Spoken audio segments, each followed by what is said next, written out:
Provocação Histórica. Olá, olá, olê, olê, olá. Vocês sabem, está começando mais um Provocação Histórica ao vivo nos canais do Instituto Conhecimento Liberta, meu convidado especialíssimo desde 2021, o Provocação Histórica narrando aqui tudo aquilo que interessa da história, da condição e da resistência da condição humana nesse mundo invariavelmente cheio de guerras. A essa altura vocês já sabem, eu sou o Linhané Pareto, um historiador e um professor de história que tem, num Brasil, um intenso, violento e virulento passado pela frente. E por isso que a Provocação Histórica existe, para narrar as condições contraditórias da condição histórica brasileira, mas também mundial, e também dos nossos irmãos latino-americanos. Muitas vezes o Brasil de língua portuguesa fica meio que de costas para os seus amigos e irmãos aqui da América Latina. E hoje, especificamente, eu vou pedir para vocês curtirem e compartilharem, porque a gente vai falar, inclusive, de uma nação e de uma seleção colombiana que tem animado as torcidas lá na Copa de 2026 da FIFA, da famigerada FIFA. Então, meu convidado de hoje para falar da história da Colômbia, do Petro, do seu movimento guerrilheiro e depois da sua ida à democracia liberal, é o glorioso Rodrigo Viana, que é jornalista, historiador e doutor também pela FEFELESH USP. Seja bem-vindo ao Provocação Histórica, com um livraço aqui na mão, né? É isso, aqui, ó. Feche-me aqui, voz de minha alma. Olha lá, ó. Pela autonomia literária dos nossos camaradas e camaradas, a espada de Bolívar, democracia e revolução na Colômbia, a história do M19, grupo guerrilheiro que moldou as ideias de Gustavo Petro. Mas aí a gente já vem, você lança o livro, as eleições ainda estavam rolando. Nessas semanas, a esquerda já perdeu. O vida louca lá do cara da extrema-direita é cidadão americano? Que piroca também é essa? Cidadão. O Abelardo de la Espriella vence o segundo turno, derrotando o candidato do Gustavo Petro, Iván Cepeda, que é o candidato da esquerda, foi derrotado por menos de 1 ponto percentual. Teve 250 mil votos de diferença. É uma eleição muito disputada, o país dividido ao meio. Gustavo Petro não podia concorrer à reeleição, porque na Colômbia não existe reeleição. E a extrema-direita ganha, e Abelardo de la Espriella, além de ser um admirador de Bukele, de Milei, de Jair Bolsonaro e de Trump, é cidadão dos Estados Unidos, de maneira escancarada. Ganhou a cidadania dos Estados Unidos. O Iván Cepeda reconheceu o resultado, apesar de algumas denúncias de fraude e tal, mas reconheceu o resultado eleitoral, mas está dizendo que não reconhecerá a autoridade de Abelardo de la Espriella enquanto este não renunciar à cidadania estadunidense, norte-americana. Enfim, um momento de muita tensão aqui no nosso país vizinho, que tem 200 anos de história muito conturbada. A gente vai poder falar um pouco aí também. Totalmente, ó. Rodrigo Viana, que lançou aqui, está lançando, né? Desde junho, a Espada de Bolívar, Democracia e Revolução na Colômbia. Rodrigo Viana, pela autonomia literária, ó. Põe aqui na tela para o pessoal também. Olha que bonito lá o site. Está na nossa loja. Está tanto na loja da Autonomia Literária quanto na loja do ICL. Do ICL, né? Muito que bem. E também o link no chat aqui para a galera entrar. Quem é membro do ICL, compra na loja do souicl.com.br com desconto. Quem não é membro, pode comprar também, deve comprar no site da Autonomia Literária ou nas livrarias. Começou a ir para as livrarias, né? Saíram algumas levas da gráfica indo para as livrarias. Né? Muito bem. Isso aqui é sua dissertação ou sua tese? É minha dissertação de mestrado. Foi uma pesquisa feita... tá aí, ó, Sou ICL, né? Aí é para comprar no site da lojinha ou da lojona do ICL. A minha dissertação de mestrado na Universidade de São Paulo foi sobre o grupo M19, que é o grupo guerrilheiro do qual o Gustavo Petro fez parte. A Espada de Bolívar, o nome vem, a gente está aqui falando, é um programa especializado em história e em refletir sobre como o passado e o presente se imbricam, se misturam, né? Uhum. A Espada de Bolívar, a primeira ação armada do M19, do movimento guerrilheiro, não foi entrar numa embaixada, num quartel...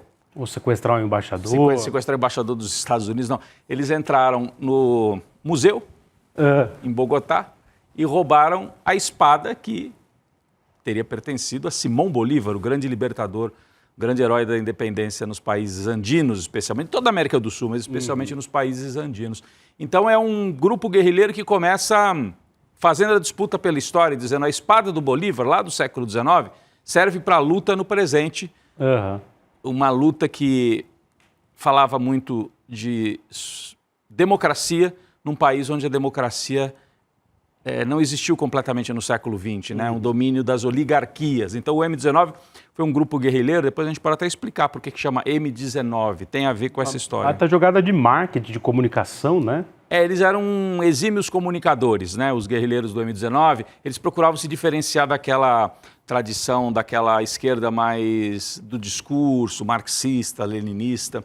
Então eles fazem duas coisas interessantes, né? Antes de entrar para a luta armada, eles se apresentam, se lançam uma campanha publicitária nos jornais, os principais jornais da Colômbia. Compram um espaço publicitário e dizem assim, aguarde, M19 está chegando. Ou, para combater parasitas, M19. E as pessoas falaram, parasitas? Será que é um remédio? Mas não era, era um grupo guerrilheiro. E aí, muito bom, né? Então teve campanha publicitária e teve invasão do museu, espada. Uma jogada genial, né? Uma jogada de marketing, de publicidade. E eles transformam a espada de Bolívar, por isso que está aqui no nosso telão também aqui Olha, atrás. Que beleza, ó, o Petro com a espada. Porque ele é... Bom, você vai contar isso. Eu vou contar, mas o Petro foi guerrilheiro do M19 e o M19 transforma a espada de Bolívar no seu principal símbolo. Em vez de foice e martelo, né, que eram os símbolos da esquerda do século XX. Da União Soviética. Da União Soviética, em vários países, os partidos comunistas e tal, o M19 falou, não, o nosso símbolo é um símbolo nacional. Então era uma guerrilha nacionalista e que dizia lutar pela democracia, pela ampliação da democracia. E M19 quer dizer Movimento 19 de Abril. Sendo que 19 de abril não é a data de uma revolução do passado, mas de uma eleição que teria sido fraudada. Porque a história da Colômbia é a história em que, como eu disse, em que liberais e conservadores, oligarquias disputam e os de fora não conseguem espaço para entrar. Enquanto no Brasil você teve trabalhismo, na Argentina você teve peronismo, no Chile você teve socialistas chegando ao poder como Salvador Allende, pelo voto, na Colômbia nunca houve um Perón, nunca houve um Vargas, nunca houve muito menos um Allende. Quem colocava a cabeça para fora para ser uma liderança popular, reformista, ou era assassinado ou tinha eleição roubada. 19 de abril de 1970, uma eleição em que um candidato reformista, um general nacionalista, disputava contra as oligarquias, saiu na frente na apuração e no meio da apuração param com tudo, suspendem a apuração. Em 1970. E no dia 19 de abril, a eleição acaba sendo fraudada. Aí quando volta, retorna a contagem de votos, o candidato Rojas Pinilla, que era esse general, mais reformista e tal, perde a eleição, os conservadores ganham, e aí há uma grande denúncia, fraude, fraude. O M19 é filho disso, então é assim, não dá para ser pelo voto, porque nos roubam ou assassinam os nossos líderes, vai ser pelas armas. Então o M19 é fruto dessa luta contra a oligarquia. É claro que isso é o discurso, né? É uma guerrilha que também falava em socialismo colombiana, nunca definiu muito bem o que era isso, sabia lidar com propaganda, dominava muito bem a comunicação, era nacionalista, mas também teve atos violentíssimos, né? Não estou aqui querendo... Era uma guerrilha, né? Era uma guerrilha, então não estou aqui querendo Petro dizer... fazia parte dela. Qual é a formação dele de... Não, o Petro, ele não foi uma liderança importantíssima da guerrilha. Isso que, portanto, o livro não é a história do Petro como líder guerrilheiro. Sim. É o contrário, é a história da guerrilha para tentar entender quem é, de fato, o Gustavo Petro, esse movimento que acabou ajudando a formar o Petro. E aí a gente vem para essa fotografia que está aqui no telão, né?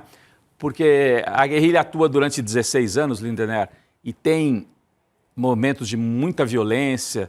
A guerrilha chega a tomar de assalto a Corte Suprema da Colômbia e morrem mais de 100 pessoas nessa ação. Sequestra depois, enfim, uma guerrilha, um movimento armado. Mas em 1990 eles entregam as armas em nome da convocação de uma nova constituinte e de uma constituição mais democrática na Colômbia. Então eles começam em nome da democracia, dessa fraude, contra a fraude eleitoral, e terminam entregando as armas e falando, nós vamos para a democracia, para a disputa democrática. E disputam, ajudam a escrever a nova Constituição colombiana, nova, assim, em 1991, né? Que é a Constituição em vigor até hoje. Constituição democrática. E o Petro fez parte de todo esse movimento. Depois, os remanescentes do M19, eles fundam um partido, ficam com um partido. Esse partido vai perdendo força com o passar dos anos. Mas algumas lideranças sobrevivem, que é o caso do Petro. E ele se torna líder da centro-esquerda, da esquerda colombiana. E é eleito prefeito de Bogotá, depois tenta a presidência e perde, depois ganha em 2022. Primeiro presidente de esquerda na história da Colômbia. Conseguiu furar esse bloqueio oligárquico. E quando ele vai tomar posse, ele fala: tragam-me aqui a espada de Bolívar, aquela que nós roubamos quando éramos o M19 e que continua sendo um símbolo para mim de que a independência não está completa. Os países latino-americanos continuam lutando por sua independência e vamos lutar pela segunda independência nacional, trazendo a espada de Bolívar aqui do meu lado. Então, ele não renega o passado da guerrilha e traz para o presente os símbolos daquele passado para a luta do presente. Esse é o Gustavo Petro, que herda também essa grande capacidade de comunicação que veio do M19. Ele é um grande comunicador, escreve nas redes sociais, tem um jeito bastante informal de falar, porque o M19 achava que a esquerda tradicional falava de um jeito muito complicado. Empolada, né? Empolado, com termos que o povo não entendia. Então vamos falar mais fácil? Bolívar, todo mundo entende, sabe quem é Bolívar na Colômbia. Nós somos os continuadores da luta do Bolívar, é isso. Cara, muito mais didático, porque para você se legitimar... Aí tem, bom, você já falou disso, mas vale retomar, né? Cada local desse que o Bolívar ajudou a libertar ou libertou, tem um tipo de Bolívar, né? Como dizia a nossa gloriosa Maria Lígia, a professora Maria Lígia, há tempos, né, estudando, né, América Latina. Então, tem vários Bolívar, né? Exatamente. Aliás, o prefácio do meu livro é da professora Maria Lígia Coelho Prado, que já esteve aqui, né? Inclusive deu cursos aqui no ICL, já esteve no Provocação Histórica. E ela tem vários textos, né, em que ela fala sobre os bolívares. Porque o Bolívar, Lindenberg, não é só o M19, né? O Hugo Chávez, né, mais recentemente também usava a figura do Bolívar, mas no passado foram vários bolívares. O Bolívar nasceu em Caracas, hoje capital da Venezuela. Na época, aquilo tudo era um projeto de nação único. O Bolívar queria construir a Grande Colômbia, a Gran Colômbia, como se dizia, e que unificava Venezuela, Colômbia, Equador e Panamá, no que hoje são esses países. Só que havia muita disputa. E desde o começo, muita guerra interna, muita guerra civil. O Bolívar era símbolo para os conservadores colombianos, era símbolo para os venezuelanos, em cada país, como você disse, com uma característica diferente. No meu livro eu trato bastante disso também. Como é que o Bolívar foi sempre uma figura em disputa. Você vai para Bogotá, a Praça de Bolívar, que é a principal praça em Bogotá, aliás, bonita, com os Andes ao fundo, tem lá uma estátua do Bolívar. Esse não tem espada na mão. Não tem espada? A espada está para baixo e ele está com os papéis na mão. Está com a Constituição. Com o estadista. Então, na Colômbia, eles gostam a elite colombiana gosta do Bolívar estadista, centralizador, criador do Estado. Na Venezuela, geralmente, as estátuas são do Bolívar guerreiro, Bolívar com a espada na mão, o libertador. Fazendo a revolução. Né? Fazendo a revolução. A elite colombiana nunca gostou muito desse Bolívar assim, revolucionário, e tentou transformar o Bolívar num Bolívar da conservação de um Estado, né? E depois veio a disputa da esquerda. A esquerda, peraí, esse Bolívar também pode ser nosso, né? E aí a tentativa de transformar o Bolívar num revolucionário, né? É uma tentativa de legitimar o presente, você sabe muito bem disso, usando as figuras do passado. História e memória, né? São armas quentes, né? Não à toa a gente está vendo, não dá para falar de outra coisa em tempos de Copa do Mundo, né? Uma seleção colombiana super competitiva. Né? Mais uma vez. Aí você pega esse Brasil que está se arrumando aí do Mister Ancelotti, capaz de ganhar do Brasil de 1-2-0, hein? Não sei. Você Vamos ver se amante chegam do lá futebol? dentro. Eu sou, torci muito e tal. Vamos ver se chega lá, né? A gente não sabe ainda bem os caminhos de cada um, né? Os caminhos de cada um na Copa do Mundo. Mas, então, a história do livro... É claro, o recorte da pesquisa é a história do M19, mas eu vou mergulhar assim, como é que se recupera a figura do Bolívar em vários momentos, né? Tem gente que estuda só isso, né, na Colômbia, na Venezuela, né? A construção dessas várias figuras do Bolívar. Como é que a esquerda entra nessa disputa, né? Como é que se constrói essa figura de um Bolívar que pode ser legitimador da esquerda e não só do Estado, e não só de uma coisa mais conservadora. E eu mergulho também na história de violência da Colômbia. Porque a Colômbia... Que assim, é assustadoramente cruel, né? Isso desde o século XIX. Aliás, o Bolívar, bom, há uma tentativa de assassinato do Bolívar anos depois dele conseguir a independência. Ele pula pela janela, tem toda uma história, né, em que ele escapa por pouco de um assassinato. Havia 2 heróis da independência na Colômbia, o Santander e o Bolívar. E a turma do Santander tenta assassinar o Bolívar, né? O Bolívar escapa, sobrevive, depois cai e vai embora, morre quando estava indo embora para o exílio. Então, o herói nacional estava caminhando para o exílio por conta de disputas internas. Ao longo do século XIX, grosso modo, você tem 2 grandes forças na Colômbia, os liberais e os conservadores.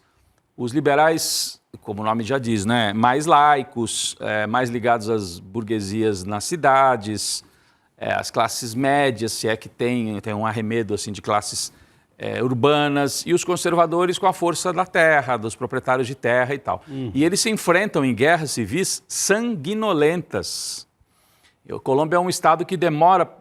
O Brasil, entre aspas, se estabiliza com Dom Pedro II, né? Tem 1000 debates sobre isso, mas há um estado mais ou menos estabilizado, debaixo de escravidão, a gente sabe.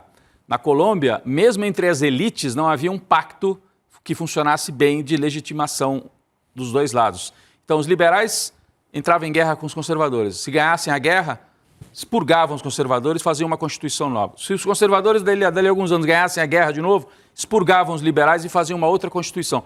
2 bandos, 2 países que quase não se conversavam. E isso avança para o século XX. E no século XX aí tem mais complicações, porque daí entram também as esquerdas, os setores populares, os setores que estavam de fora da oligarquia. Inclusive as Farc, né? As Farc também são filhas, de certa maneira, dessa dificuldade da Colômbia de incorporar à institucionalidade os grupos mais populares, né, que não estejam tão próximos da elite. Então, nos anos 50 na Colômbia, 40, aliás, 1948, havia um líder popular chamado Gaitán, que na Colômbia, conhecidíssimo, e ele era favorito para ganhar a eleição. Foi assassinado. E aí isso gera uma rebelião popular, o Bogotaço, que é uma rebelião, arrebentam todo o centro de Bogotá, uma grande revolta do tipo, mais uma vez, a gente não pode eleger o nosso líder. Aí estabelece-se várias guerrilhas no interior do país. Foi ali que... Uma dessas guerrilhas dá origem às Farc. Como uma rebeldia contra essa opressão, né? Que não incorpora, a Colômbia não incorpora os conflitos políticos à institucionalidade. Ela expurga. E aí, ao expurgar, gera guerrilhas, né? A gente vê... Olha o Gaitán aí. Obrigado aí a nossa equipe. Esse é o Gaetano. Tinha um perfil de Vargas, assim, né? Um reformista, só que era um advogado. E era um homem, um grande orador. E quando ele é assassinado em 48, é curioso, e há o Bogotaço. Sabe quem estava em Bogotá nesse dia? O Fidel Castro. O Fidel estava lá? Porque estava havendo uma reunião para compor a OEA, o que seria a OEA. 1948, pós-guerra, né? Pós-segunda guerra. Ele ainda estava nas articulações contra o Fulgêncio, né? Não, ele era um estudante do Partido Ortodoxo lá, um estudante, não era socialista, nada disso. Estavam ali em Bogotá e os jovens iam se reunir com o Gaitán, porque o Gaitán era a grande liderança popular da Colômbia. E o Fidel conta isso nas memórias dele, tudo. Se ele saiu do hotel para se encontrar com o Gaitán, ele encontra a cidade incendiada, porque o Gaitán tinha sido assassinado. Ele descobre que o Gaitán tinha sido assassinado. Então, é um momento de grande efervescência ali na Colômbia. E a partir desse assassinato do Gaetano e de anos de violência, depois as Farc surgem, permanecem 50, 60 anos lutando na luta armada. Então é uma história de muita violência na Colômbia. E esse meu livro, olha o Gaetano aí de novo na tela, que legal recuperar a figura do Gaetano. Grande voz de minha alma. Agradecer aqui a nossa direção, ao nosso diretor de TV. O retorno lá, ó. Oi, gente, aqui, mas tá aqui, ó. Ele está ali, isso. O Gaitán ficou famoso por fazer uma manifestação em Bogotá chamada Marcha do Silêncio. Uma coisa assim bonita, porque ele convocou o povo e disse nenhuma palavra, silêncio absoluto. E o Gabriel Garcia Marques escreve uma crônica, ele descreve esse dia. Caramba. Da Marcha do Silêncio, que foi uma coisa muito marcante, pouquinho antes do Gaetano ser assassinado. Então, jovem Garcia Marques. O jovem repórter Garcia Marques, né? Então, o meu livro, de certa maneira, mergulha também na história da Colômbia. Não fica só no M19, mas mergulha nessas outras nuances aí de violência, volta um pouquinho para o século XIX para entender a história e entender esses aspectos que você conhece bem, de longa duração na história colombiana. A violência pode ser entendido como um aspecto de violência política. Sim. Porque, mas o Brasil também tem violência urbana. Não, estamos falando de outra coisa. Violência política. Bandos que se matam, armados por motivos políticos. Isso tem uma longa duração na Colômbia, isso vem do século XIX.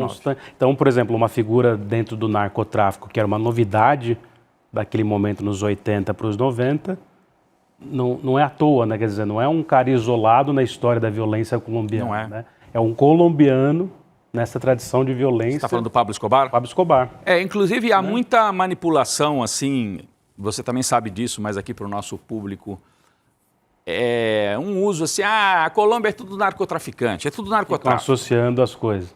Assim, as Farc eram uma narco-guerrilha. E aí, ok, as Farc, isso é inegável, tinham ligação no campo ali com narcotráfico, né? Porque na Colômbia muita coisa tem ligação com narcotráfico. Polícia, exército. Só que a hora que você fala que as Farc são uma narco-guerrilha, você dissolve o componente político das Farc, que existiu. É que o Trump está tentando fazer com as... Agora, mas no caso do PCC e do Comando Vermelho, não tem um componente propriamente político. Eles são realmente bandos armados com interesse criminoso. O M19 também, aquela série da Netflix, né? Inclusive com o ator brasileiro Wagner Moura fazendo papel, fazendo Escobar. O M19 aparece citado ali, como se fosse um braço da narco-guerrilha, como se fosse uma narco-guerrilha também. E são tratados como idiotas, Como idiotas. Tudo bem, é uma série, a gente novela, tem que... É ficção, lida um pouco com a realidade. Tudo bem, eu não acho que a gente tem que brigar com a ficção e falar, vocês não podiam ter feito isso. Tem uma certa liberdade poética. Mas acho que cabe a gente aqui dizer, olha, ao fazer isso, de certa maneira, não dá conta do que foi o M19. E o interessante é ver que o presidente Gustavo Petro é filho dessa tradição do M19. Ele toma posse com a espada de Bolívar. O presidente estava ali ainda no último minuto de exercício, não autorizou os soldados a trazerem a espada. Sim, né? Exatamente. Teve uma rusga ali, né? O presidente anterior, que era o Ivan Duque, um conservador, um direitista, e os militares ligados ao Ivan Duque disseram, não vamos permitir que o Petro pegue a espada do Bolívar. O que é isso? É um símbolo nacional. Ele falou, ok, um símbolo nacional, eu sou o presidente, tragam aqui. A hora que ele tomou posse, ele pode... A hora que ele tomou posse, ele falou, agora eu sou o presidente, me tragam. E aí, tá aqui a espada, né? E ele toma posse também, e quem coloca a faixa presidencial no Petro, no primeiríssimo dia de posse, foi a senadora Pizarro, que é filha do último comandante militar da guerrilha. A senadora Pizarro, me fale agora o primeiro nome dela, mas é uma senadora jovem e muito conhecida na Colômbia, é filha do Carlos Pizarro, que foi o último comandante guerrilheiro, que depois das armas e falou, vamos para a democracia. Virou candidato a presidente, o Carlos Pizarro, e foi assassinado um mês de campanha dentro do avião quando estava indo fazer campanha. Então, a violência na Colômbia está aí. Né? E aí o Petro fala, eu quero que a filha do Pizarro, do meu antigo comandante, venha colocar a faixa aqui em mim. Então tem todo esse simbolismo, ele sabe lidar muito com os símbolos, nessa luta e nessa batalha simbólica pelo passado. Já que institucionalmente, né, esses símbolos sempre foram símbolos, vamos dizer, de uma certa direita liberal, né, conservadora. Isso. Que são as inventoras dos símbolos no século XIX. Exato, você sabe bem disso, né? Quer dizer, toda essa simbologia nacional nasce muito na França, mas não só na França, né? No Ocidente, né? Nas burguesias nacionais construindo seus estados nacionais. Nas revoluções atlânticas, né? Estados Unidos, França, o próprio liberalismo britânico sofrendo pressão depois da classe trabalhadora, né? E aí os países aqui da América Latina tentam construir as suas mitologias nacionais. E quando a gente fala mitologias, não é que é tudo falsificado, né? É uma construção que muitas vezes tem base no concreto, no real e tal. Nos países hispânicos isso é muito forte. Então, por isso que se fala libertadores da América. São os mitos fundadores dessas nações, e que são de verdade. O Simão Bolívar existiu, lutou nas guerras, batalhas que muita gente morreu para conseguir a independência de Colômbia, Venezuela e tal. Bolívia, que tem o nome dele. San Martín, na Argentina. O'Higgins, no Chile, que apesar do nome, não é inglês, mas... Então, tem os heróis libertadores e os símbolos dessas nações que vão sendo construídos, né? Inclusive hino nacional, isso tudo faz parte dessa que na Copa do Mundo a gente reencena, né? Aí os mais críticos, tipo nós, historiador, né, de formação, os símbolos nacionais, que preguiça, mas é isso também. Dá uma unidade que não existe, né? Ela é artificial, mas também é exercida nesse Mas ela momento. existe, na verdade, né? Existe. Porque eu sou Eu digo artificial porque você precisa forçar esse aprendizado desde a escola, né? É uma encenação, né? Isso também está no meu livro, né? Quer dizer, como é que a Revolução Francesa, entre aspas, inventou uma religião civil para legitimar um regime completamente novo. Eles tinham... Inclusive o Marc Bloch foi para o Panteão. O Panteão é uma espécie de igreja civil. Isso. Igreja do nacionalismo, né? Quem vai lá para Paris tem o Panteão Nacional, onde estão os heróis da nacionalidade, né? Gente que lutou ou lá no século XIX, desde a Revolução Francesa. E aí eles botaram agora o Marc Bloch, que é um grande historiador, que foi também um lutador contra o nazismo, né? E acabou de ser um judeu francês. Judeu francês. Mas tudo isso é construído, né? Tem uma construção dos símbolos. Eu estudei isso no caso da Colômbia, no mestrado, e no doutorado eu fui estudar também na Argentina e no Uruguai.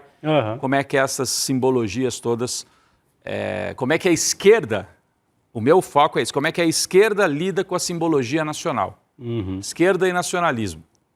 Isso é muito forte na região do Prata. Também na Colômbia, como está aí no livro, mas é forte também na Argentina e no Uruguai. Lindamente, Rodrigo Viana aqui em primeiríssima mão, no Provocação Histórica, falando do seu novo livro, Pela Autonomia Literária, A Espada de Bolívar. Uma coisa que a série distorce também é essa história de que a espada, Viana, teria sido dada pelo M19 para o Pablo Escobar. Sim. Mas nunca comprovaram isso, né? Na série aparece o Wagner Moura pegando a espada. Então, tem muito folclore.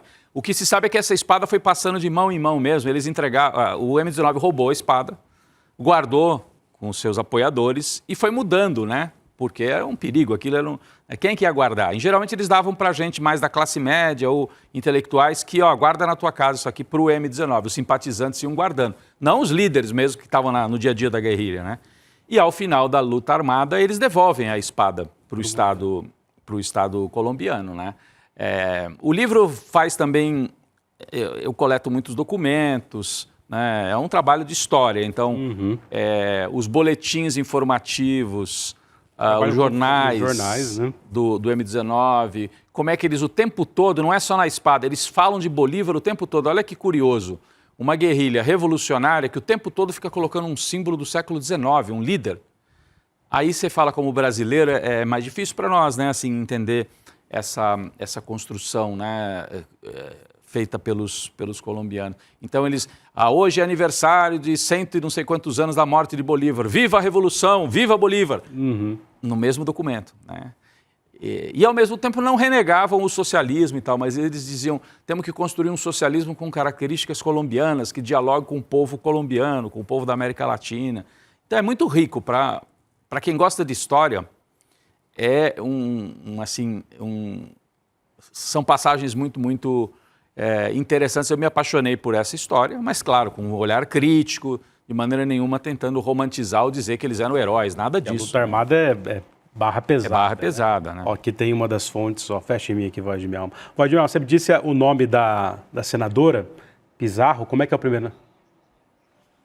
Maria José Pizarro Rodrigues. Isso, Maria Pizarro, é filha do Pizarro, que foi comandante, o Carlos Pizarro, que era o comandante. Obrigado, mais uma vez, aí pela... Vento da Massa, M19, aí tá vendo, no meio aqui da propaganda com vestidos, roupas, aí abrir espaço no jornal, o M19 está chegando. É a campanha publicitária deles. O Luiz Felipe de Alencastro tem uma crítica às metáforas vitalistas na política.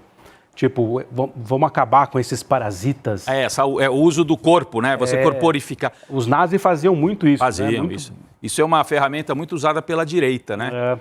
Você transformar a sociedade, fazer uma metáfora do corpo social. Corpo orgânico. Tem até um professor aqui da Unicamp, o Alcir Lenharo, da Unicamp, espero que seja. Enfim, Alcir Lenharo... É um clássico da crítica literária, né? Isso, e ele fala sobre isso, o uso do...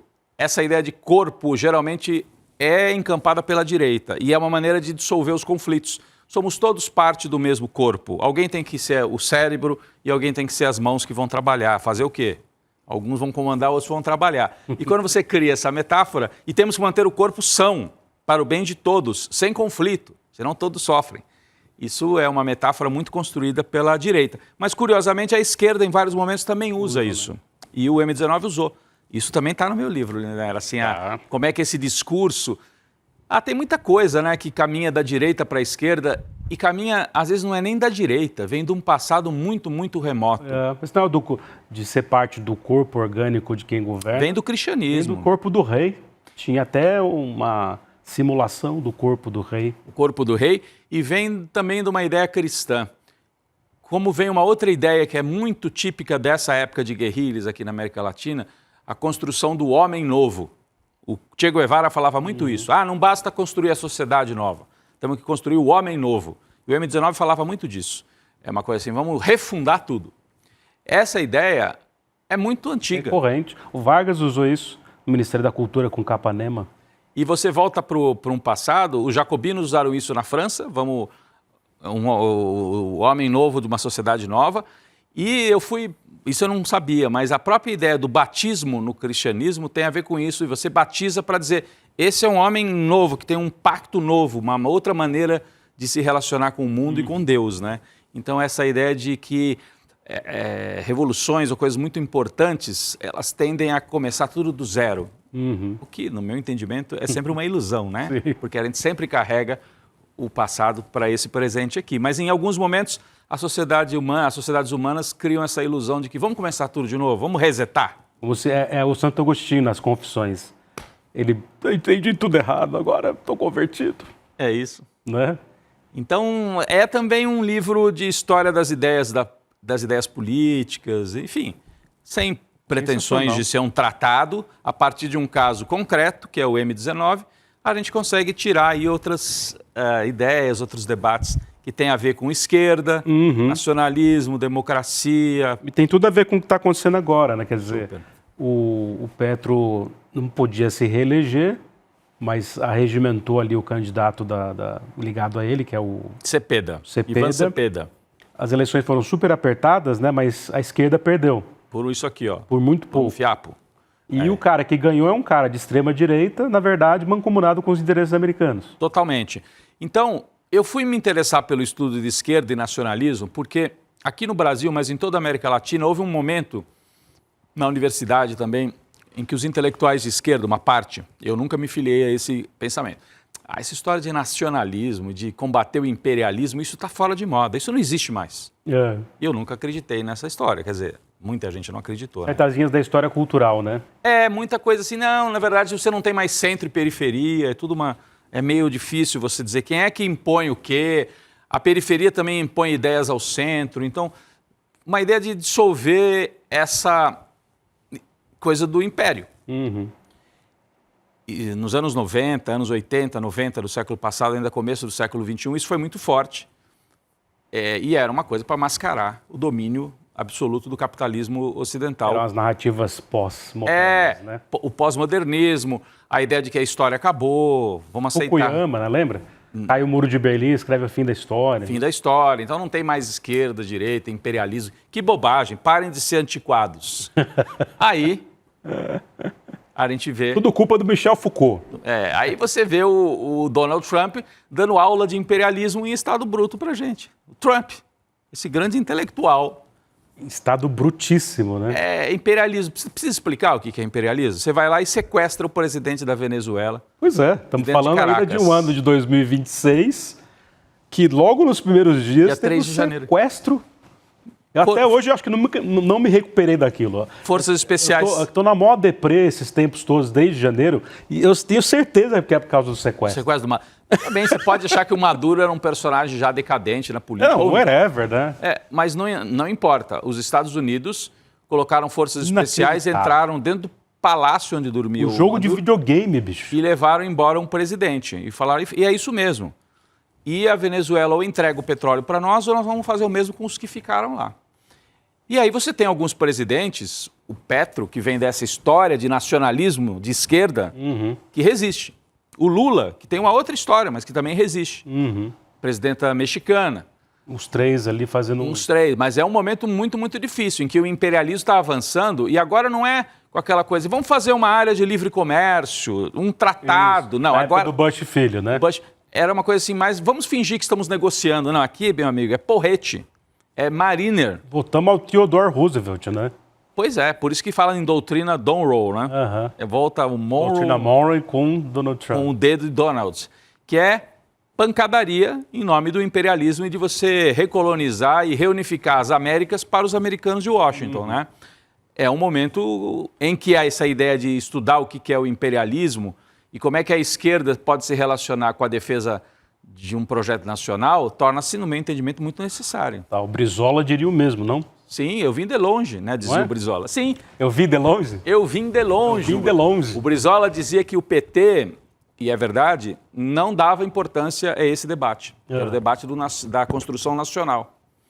E o PT tinha muita... O PT, o Partido dos Trabalhadores, o Lula e tudo, tinha muita desconfiança desse debate sobre construção nacional, porque o PT surge em oposição ao Estado da ditadura. Sim. Então, o Estado era o inimigo, não era algo para você construir, era algo para você derrotar, né? O Lula e o PT tinham todos aqueles grupos vindos da universidade, um pouco da Igreja Católica, valorizavam muito a sociedade civil e não o Estado. O Estado é ruim, o bacana é a sociedade civil. E o trabalhismo varguista, nacionalista, o Brizola, tinha essa visão de que é fundamental ter construção de Estado nacional, senão você não faz nada. O Lula, quando chega ao poder, ele muda a visão dele sobre Vargas e sobre a importância do Estado nacional. E aí ele faz a famosa foto com a mão no petróleo igual a mão do Vargas, que é o símbolo da luta nacional. E mostramos aqui na semana passada, aqui no Provocação Histórica, falando que a gente entrevistou o Michael Douglas, que é um jovem doutorando da FFLeste, vindo do Maranhão, de Açailândia. Que legal. E faz aqui o doutorado dele no mesmo lugar que a gente estudou, né? E sobre o segundo governo Vargas. Aí mostramos a foto do Vargas molhando a mão de petróleo e o Lula décadas depois. Então, nós estamos falando de uso de simbologias. Quando o Lula coloca a mão assim e reproduz o símbolo de Vargas, ele está fazendo uso de uma simbologia nacional e nacionalista. Só que como ele não pode voltar a Dom Pedro I, que seria de um pouco... que o Brasil foi o último... Bom, é clichê para nós da história, mas o Brasil foi o único lugar... Olha aí a foto. Olha lá a foto, maravilhosa. De novo aqui, repeteco no Provocação Histórica. Muito bom, gente. A equipe está muito ágil, porque a gente não combinou isso. A gente vai falando, eles vão colocando vai no fluxo da consciência aqui. Ei. E hoje o retorno não está desse lado, eu fico olhando para lá, mas vocês estão aqui, ó. Estão ali. Mas, ó, tinha essa questão...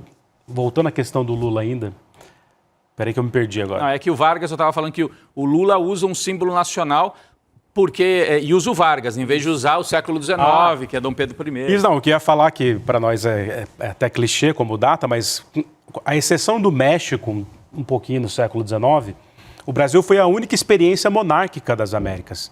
E foi o último lugar no século XIX a proclamar uma república. Sim. É muito mais recente, então... A gente, para se valer de uma nova legitimação, não dava para pegar os Pedros, porque você tinha acabado de derrubar a monarquia. Exato. E aí a esquerda brasileira tem isso, esse caminho... teve uma guerrilha aqui no Brasil chamada Movimento Revolucionário Tiradentes, que era uma maneira de voltar ao passado, mas daí lá da luta anticolonial. Salto pro Império Português. Pré-independência, né? Movimento Revolucionário Tiradentes. Mas no caso do Lula, a gente está falando da espada de Bolívar, a mão de Getúlio Vargas... A mão de Getúlio. Com o petróleo, a mão de Getúlio Vargas tem tudo a ver. E olha, a derrubada da Dilma e todo o movimento contra o Lula... Que o Obama fez, né? Que o Obama fez foi quando o Brasil descobriu em petróleo. Que tinha o pré-sal. Então, gente, eu assim, agora estou fugindo um pouco do tema do livro e voltando para a questão da esquerda, já que é o fluxo da consciência, né? o grande, se falar assim, um documento importante da história brasileira, a Carta Testamento do Getúlio Vargas, né? Ela foi construída, foi retocada aqui e ali, ele escreveu mesmo, não escreveu, tem todo um debate na historiografia, você sabe bem disso, né? Mas a hora que você vê o que está ali na carta do Vargas, as forças antinacionais, né? É muito didático. É muito didático tudo isso. E como é que isso se repete depois de outra forma, mas com a Dilma, derrubada da Dilma, a prisão do Lula, o cerco que se faz a Lula e Dilma. Esse cerco atual, né? Quer dizer, a gente não tem certeza nenhuma se vai ser fácil ou não vencer a eleição de outubro. Acho que não vai ser fácil. Não vai ser fácil, não tem sido. E nas pesquisas o tal do Inominável Júnior, né? O 01, Flávio Bolsonaro, já está colando de novo. Quer dizer, 4, 5 pontos ali. Eu acho que vai assim até o fim. Você pode descobrir qualquer escândalo da família Bolsonaro, talvez só um escândalo sexual consiga derrubar a festa dos astronautas que dizem que tem aí. Né? Então, com imagens explícitas, porque aí eu acho que o reacionarismo brasileiro vai se ligar de que os caras vieram para esse mundo para farra e para as orgias do crime. Não é isso? Eu acredito que sim. Mas os caras continuam competitivos. E o que é o Abelardo de la Espriella voltando para a Colômbia? Já que você está com o livro aí na mão, e eu olhei para o Petro e você falava do Bolsonaro. Abelardo de la Espriella em breve vai tomar posse na Colômbia. Ele é uma mistura de Milei, Bukele, Jair Bolsonaro. E é um sujeito que faz esse discurso da violência, das armas, ultra perigoso. Faz o discurso de que ele é de fora da política. Eu não sou da política. Até essa foi a dificuldade para derrotá-lo na eleição. O Bolsonaro até falava isso, mas sempre foi da política. Sempre foi. Esse cara realmente ele é um advogado. Mas é um discurso antissistema, né? Que é péssimo para... É um discurso que a direita está encampando muito. O que mostra também que a direita no capitalismo ocidental não tem o que oferecer mais. Né? A gente fala muito na crise das utopias pelo lado da esquerda, mas no passado os Estados Unidos se impunham, claro, pela força, pela hegemonia militar imperial, mas eles tinham um projeto para vender para o mundo, né? O American Way of Life, o cinema vendendo os heróis. Né? É só ver na Copa do Mundo as propagandas deles o tempo todo. O tempo todo. Mas cada vez menos o que eles podem oferecer? Qual é o grande mundo que se oferece hoje para um jovem como alternativa? É ICE para todos? Vamos ter polícia sentando a porrada em todo mundo? É isso que eles estão vendendo. É o Bukele com super prisões, os filhotes de Bolsonaro dizendo pode bombardear a Baía de Guanabara. Então, é uma decadência absoluta. Só que na decadência, muitos absurdos são cometidos, né? Total. Às vezes a gente fala, decadência, pode durar décadas essa decadência. Boa. Sabe que eu lembrei aqui das saudades de certos direitosos democratas, né? Tipo o Lacerda, né? Mas era um golpista. Golpista. O Mário Magalhães, aliás, Mário, se estiver vendo aqui, vem aqui no Provocação para... Tá lançando, né, a biografia. Tá em pré-venda o primeiro volume... Do Carlos Lacerda. Carlos Lacerda, o Coração da Tempestade. Promete, hein? É. Porque ele era um socialista, né? Foi, né? Era filho de um socialista também, né? Depois deu aquela endireitada. Absoluta. Aí se tornou o pivô que matou o Vargas, vamos dizer, né? É. Indiretamente, né? E depois também é caçado pela ditadura, né? É, o Lacerda é um personagem assim, né? Porque, enfim, deve ser muito interessante a biografia dele. Há 11 anos escrevendo a biografia. É. Mas eu não tenho saudade do Lacerda, não. Eu nunca o conheci. O pessoal responde assim pra gente da história, né? Nunca o conheci. Nunca o conheci. Porque, pô, o Lacerda fez muito estrago no Brasil. Nossa Senhora. Ajudou a levar o Getúlio ao suicídio e ajudou a dar o golpe de 64. Achando que o golpe de 64 ia ser um passeio no parque, depois os militares saíam e ele governava. Dançou. Só que ele dançou junto. E se arrependeu depois e morreu, não deu tempo de consertar. Agora, era um personagem interessante, um jornalista, né? Um orador, um agitador, escrevia textos muito bons e tal. Nesse sentido, uma direita um pouco menos bárbara, né, do que essa aí de Esprielas e Bukeles. E aí elas são só a confirmação de que o neoliberalismo é a faceta econômica de um fascismo desbragado, né? De uma falência, de uma falta de horizonte, né? Diante da falta de horizonte, você se agarra nos monstros, né? Os monstros que vêm da noite aí. Não, é uma sociedade totalitária mercantil, ela vive em função disso, né? As bets provam isso, né? Nossa, a nossa revolta lá com a Cazé TV tem a ver com, no fim das contas, todo o sistema ser alimentado pela falácia do consumo. Porque é sobre isso. Você vai ver um jogo, a gente está viciado em ver joguinhos da Copa. Eu tô vendo, eu não tô negando dessa feita. Eu ficava reclamando da FIFA, agora eu quero ver os jogos, né? Aquela coisa, né? Aquelas crises que a gente vive. Só que aí você sai de uma live lá da Cazé TV... Bombardeado, né? Mano, você sai um zumbi, assim, você quer um iFood, você quer um McDonald's, você quer apostar em 50 bets. Você acredita que aquilo é a verdade do mundo. É tudo sobre consumo, né? Tudo. E aí tem personagens que ainda resistem a isso, né? O Gustavo Petro é um personagem interessante nesse sentido. Como é que ele se posicionou aí esses dias a respeito do imbróglio todo? Até desse de que o cara que venceu nem cidadão colombiano ele é, porque ele jura lealdade aos Estados Unidos, né? Como cidadão. O Gustavo Petro no começo ameaçou não reconhecer o resultado eleitoral, depois reconheceu o resultado eleitoral. Mas uma coisa é reconhecer o resultado eleitoral, outra é reconhecer a legitimidade de um Espriella que deve, por ser cidadão dos Estados Unidos, parece que está devendo mais lealdade aos Estados Unidos do que ao povo colombiano, né? Mas eu digo que o Gustavo Petro é um personagem interessante porque ele traz toda essa herança aí do passado, olha aí, ele com a espada de Bolívar e tal, mas ele, de certa maneira, atualizou também o programa. Ele, quando foi prefeito de Bogotá, ele se preocupou muito com o meio ambiente, reduzir a emissão de gás carbônico, ele trouxe a agenda ambiental. Total. Sem fazer disso, é a nova Será um partido verde. Não, né? não, ele juntou tudo. Então, e tanto que na presidência as grandes marcas dele são aumento do salário mínimo, direitos trabalhistas, mas também vai tirar petróleo no meio da Amazônia? Não queremos.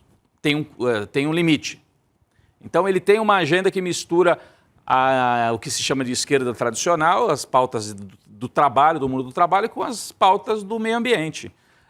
E é um sujeito que resiste a essa questão do consumo. Ele fala do bem viver, né?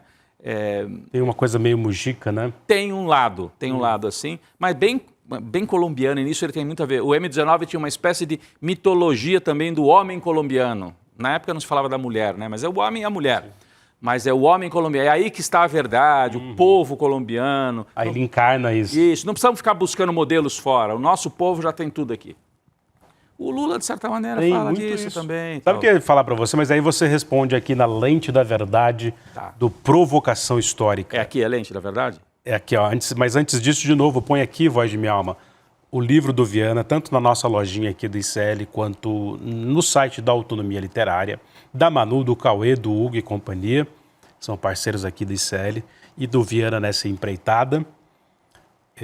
Isso é resultado da dissertação do Viana de mestrado, orientado pela professora Maria Lígia, mas aqui o Viana adaptou essa linguagem acadêmica para um livro aqui... De leitura geral, De leitura geral, para o grande público. Aliás, a própria Maria Lígia te elogia aqui, né? É um ótimo, na verdade, escritor. Você não tem esse problema que os historiadores começaram a ter, que o Novaes reclamava, que para nos tornarmos mais científicos, a gente teve que abrir mão de escrever feito um romance. Coisas que os historiadores do começo do século XX ainda escreviam. Você pega o Brodel, por exemplo, delícia de escreve como um romancista. Sérgio Buarque de Holanda escreve muito bem. Tem uma categoria de escrita, assim, a categoria literária. Né? Depois você vai avançando no século XX e as pessoas... É isso, né? Para dar esse ar científico, tem que ficar mais seca a escrita. Aí vira a nota de rodapé, a picuinha de não sei o que lá. O meu livro não tem tanta essa característica, é mais... Eu tentei fazer uma escrita mais, assim, fluida, ou fluente, melhor dizendo. Fluida, não fluente. Se valendo também da sua carreira de jornalista, também, né? Claro. Você hoje se considera mais jornalista ou mais historiador? Não, mais jornalista, mas gosto muito e não abro mão de ser historiador. Provocação! Essa era a pergunta, não? Não. Então põe aqui no site, o link também para o grande público aqui, acessar o livro do Viana. Viana, ó, vamos lá. A primeira, sabe, companheiro, que cada vez mais com o meu chapéu, sabe? Eu tô parecendo com o Vargas, sabe? Você acha? Só falta o charuto. Só falta ele fazer uma foto com o charuto e o aclinho, né? Eu faria essa foto só para sacanear, para recriar a mitologia em torno dele e do Vargas. Porque acho que vai ser isso daqui para frente, né? É um eterno retorno ao Vargas e ao Lula, pelo menos durante muito tempo, né? São personagens muito diferentes, né? Muito diferentes, mas ao mesmo tempo uma trajetória dentro do Estado, o Lula, claro, né, um fenômeno, ganhou 3 vezes sob uma adversidade brutal. Na reeleição nem tanto, mas nessa eleição e na tentativa de reeleição, ele pode ficar 4 mandatos, só que todos eleitos democraticamente. Sim, ao contrário do Vargas, que teve Estado Novo, né? Ficou 15 anos ininterruptamente. É porque o Vargas ficou no poder os 15 anos, de 30 a 45, depois mais 4. Então, aí volta nos braços do povo democraticamente. Isso. E o Lula ficará, se for eleito, uma 4ª vez, 12 anos... 12? Não, 16 anos. 16 anos. Um pouquinho menos que o Vargas. Um pouquinho menos que o Vargas, se ficar os 16, né? Um pouquinho menos que o Vargas ficou mais 4 democraticamente. Mas você ia me perguntar quem que é mais importante? Não. Eu sei que é o Lula. No Estado Nacional, eu acho que é o Vargas. Total, né? Não matou, o Lula imita ele, né? Mas a gente ganha, eu digo o campo progressista, essa palavra é muito problemática, né? A gente ganha a eleição desse ano, Rodrigo Viana? Acho que ganha. Porque eu acho que, bom, por vários motivos. Apesar do cenário na América Latina, indicar vitórias mais para o lado da direita, com algumas exceções, acho que aqui no caso do Brasil a gente tem um fator que nos ajuda, que é a família Bolsonaro. A família Bolsonaro tranca o caminho para um personagem que venha por fora da política, como é o Milei, como é o Spriella na Colômbia, né? Esses personagens que se dizem antissistema. O Bolsonaro cumpriu esse papel em 2018, fajuto, né? Porque ele sempre foi um deputado, um militar, então ele não era antissistema, coisa nenhuma. Mas ele já cumpriu. E esse lugar está preenchido pela família Bolsonaro. Então é difícil surgir um Pablo Marçal da vida, um Nicolas, que nem pode pela idade, mas alguém nesse perfil. Esses sim seriam perigosíssimos, porque o tempo presente é um tempo que está favorecendo esse tipo de política. Aqui no Brasil, o bolsonarismo travou esse espaço, o Lula governa, não faz um governo espetacular, mas um governo que melhorou algumas coisas. Eu acho que vai ganhar com sofrimento, mas vai ganhar. E é importantíssimo que ganhe para manter essa trincheira aqui contra o avanço da extrema-direita na América Latina. É uma pena que o Cepeda não tenha conseguido essa vitória, faltou muito pouco também na Colômbia. Nós vamos ter, se o Lula ganhar, Lula e México com a Cláudia Sheinbaum. E vamos ver o que acontece com o Trump. E com esses governos de extrema-direita na América Latina, que no meu entendimento tem fôlego curto. Eles não têm um projeto para oferecer à sociedade. O projeto deles é prisão, que nem o Bukele. Isso é projeto de futuro? É um projeto de desespero. Mas não tem fôlego um pouco mais longo. Tanto é que o Milei está com 60 e tantos por cento de desaprovação. O Cast no Chile está com 60 e tantos por cento de desaprovação. A Bolívia, o presidente de direita recém-eleito, já está caindo pelas tabelas. Então são governos que se elegem nessa insatisfação, nesse mal-estar da civilização e não conseguem ter um projeto para parar de pé. É diferente da época do neoliberalismo, que o Fernando Henrique, o Menem e outros, no México também o Gortari, me falha o nome do presidente mexicano, mas tinham um projeto com começo, meio e fim. Privatizar, diminuir o tamanho do Estado, reduzir os direitos trabalhistas e assim vamos ter mais prosperidade. Tinha uma ideia. Você pode não concordar, a gente não concordava, né? Eu pelo menos não. Mas tinha um projeto. Agora não tem projeto. O projeto é pancada, porrada, achar inimigos e botar na cadeia os inimigos. Também aqui na América Latina, como se faz na Europa com os imigrantes e nos Estados Unidos. Então, eu acho que tem fôlego curto essa onda da extrema-direita, mas é muito perigosa, né? Totalmente. Rodrigo Viana, no Provocação Histórica, lançou o seu livro aqui, A Espada de Bolívar. Mais uma vez aqui o jabá. Parabéns, Viana da Massa. E para acabar, olhando para a câmera da verdade ali, estudando a América Latina, o que você descobriu do Brasil? Olha, essa é boa, né? Eu descobri que nós temos muito mais em comum com a América Latina e espanhola do que muitas vezes supomos. A gente tem essa diferença de ter tido um império no século XIX, mas isso é na estrutura política. Mas a sociedade brasileira tem várias similaridades. A Colômbia, por exemplo, com o Brasil tem muita coisa. Tem algumas diferenças também. Mas desigualdade, né? A desigualdade é presente em todos esses países. E uma tensão permanente, aí sim, aí acho que eu chego na resposta para você, entre um projeto que se olha mais para dentro e tenta buscar as nossas saídas aqui por dentro, uma coisa mais autóctone, nacional, ou um olhar para fora, que pode ser cosmopolita, que os uruguaios tinham, os argentinos tinham esse orgulho, nós somos quase europeus, e uma parte dos brasileiros também, quando tentam fazer o Rio de Janeiro parecido com Paris, né? Então, essa é uma tensão entre, principalmente a elite da Argentina, do Uruguai, do Chile, da Colômbia, do Brasil, e o povo que tem a sua cultura profundamente enraizada aqui dentro. E dessa tensão é que a gente vai construindo nações ainda que não estão completas. Rodrigo Viana, um beijo no coração. Obrigado pela oportunidade, um grande abraço, um grande beijo a todas e todos que nos acompanham e comprem a Espada de Bolívar para entender um pouquinho mais, né, uma pretensão minha aqui, ajudar a entender, um pouquinho mais sobre a história da Colômbia e da América Latina. Beijo no coração. Tchau. Beijo. Produção, valeu. Flávio Bolsonaro, o 01. O Bolsonaro conservador, ou o Bolsonaro light, como vários costumam dizer. Por que será que construíram essa imagem? E qual será a verdadeira imagem de Flávio Bolsonaro? Aquela que é escondida, trancada num baú a 7 chaves, mas que agora, com uma investigação inédita do ICL, vai ser revelada. Não pelo ICL, mas na voz de várias pessoas que estiveram no centro do poder bolsonarista e que até hoje permaneceram em silêncio, mas agora decidiram falar. No dia 23 de julho, uma quinta-feira, às 8 horas da noite, e o Brasil, de uma vez por todas, vai conhecer a realidade sobre o filho de Bolsonaro, que começou enrolado em vários esquemas na Assembleia do Rio de Janeiro e com uma operação toda estruturada e bem montada, se transformou no herdeiro do clã. Dia 23 de julho, o jogo muda e você vai fazer parte disso. Se inscreva no link aqui embaixo e assista gratuitamente esse documentário.